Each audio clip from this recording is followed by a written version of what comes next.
Welcome back. In the last video, we trained our best performing model yet on paper by these statistics here on the pizza, steak, and sushi dataset, and that is a vision transformer feature extractor.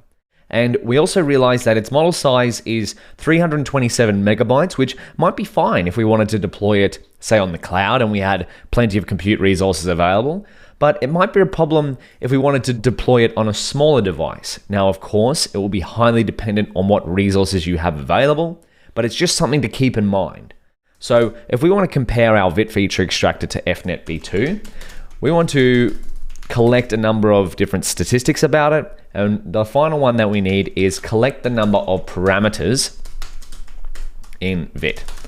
So we want ViT total params equals sum torch dot numl, which stands for number of elements for each param or parameter for param in ViT.parameters. A little list comprehension here, but what this is going to do is just go through all of the parameters or params in ViT.parameters, and it's going to count the number of elements each one of those have.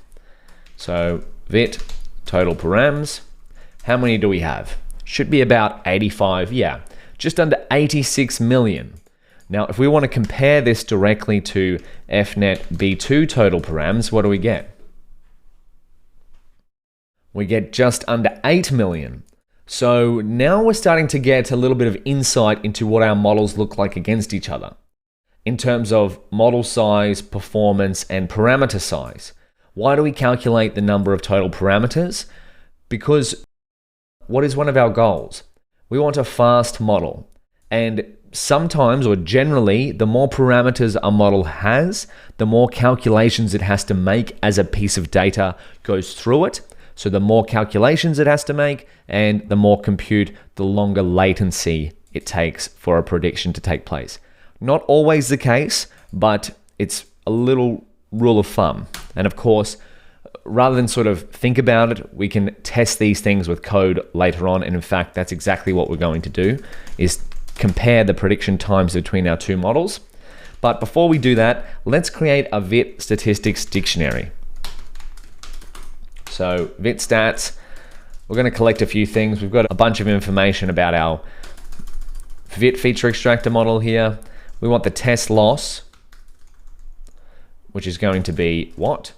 It's going to be ViT results, and then we're going to pass in the test loss, and then we want the last epoch, so it's last loss.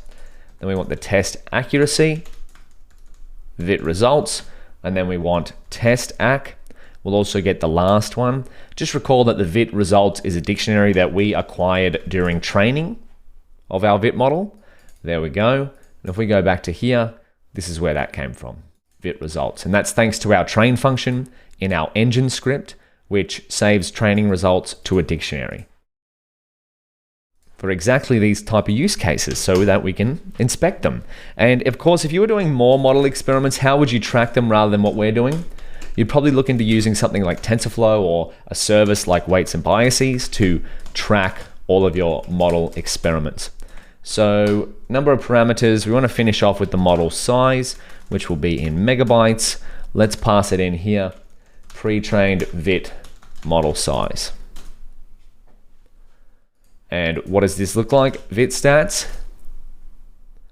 Beautiful. So we've got a whole bunch of parameters here, and this is, if you want to jump ahead, you can start to compare these two and see if the trade-offs are worth it. But I'm going to save that for later.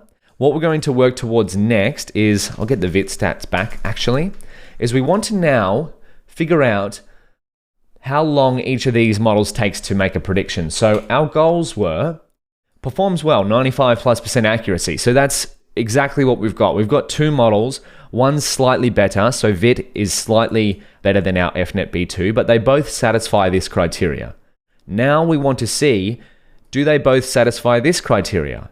Do the predictions or the latency of each prediction satisfy the 30 FPS or 30 milliseconds latency? Because we'd like the people who use Food Vision Mini, if we were to deploy it, remember we've got our machine learning engineers hat on here, to, if they upload a photo, the prediction comes back as fast as possible.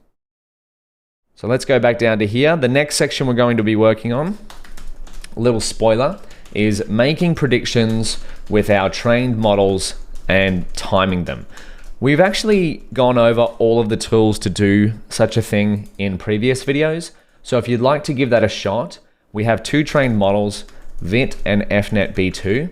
Write some code to make predictions across all of the test data, the test data set here, and time each one of those predictions so that by the end of it, say you loop over all the samples in the test data set, by the end of that loop, you want to have an average time per prediction so that we can compare these two models. And so eventually, our stats dictionary for ViT and FNetB2 will have an average time per prediction parameter. So give that a shot, and we'll move towards that in the next few videos. I'll see you there.